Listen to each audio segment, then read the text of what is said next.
Nota todo país tem cidadano de maneira nós na Aruba, em qual nós dominar por lo menos 4 idiomas. Não somente nós papia bom, mas nós escrevia bom e nós aí na escola. Também está aqui trata por lo menos dia tema principal que o ministro Michel Roy-Burwinkler a atender durante a Conferência Internacional de Idioma que está tomando lugar riba nos isla.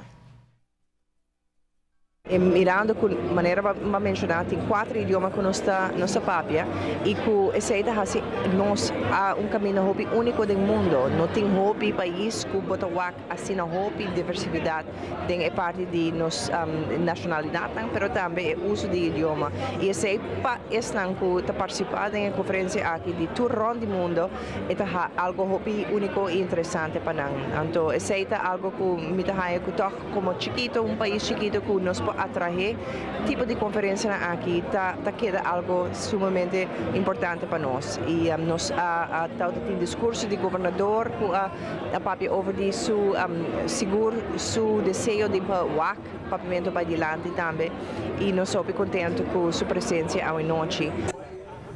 E o experto no idioma for de rond mundo também Aruba para uma conferência assim e até demonstrar interesse que tem para ser conhecido o sistema como nos está atender com nosso idioma de nossa enseñança, lo qual nos assim também está com a discussão que nos tem para opinar e acaba que se usa idioma papiamento a fulandês como idioma de instrução na escola, está uma discussão de outro país também.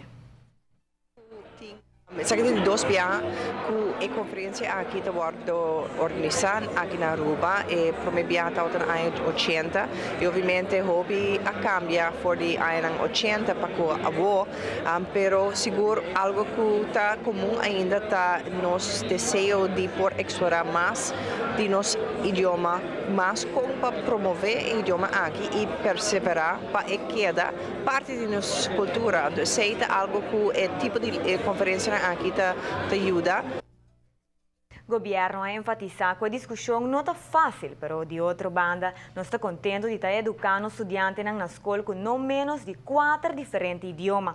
Essa é a assim os cidadãos rico no conhecimento e que nos pode comunicar com mais gente, dando a nosso domínio fácil de diferentes idiomas.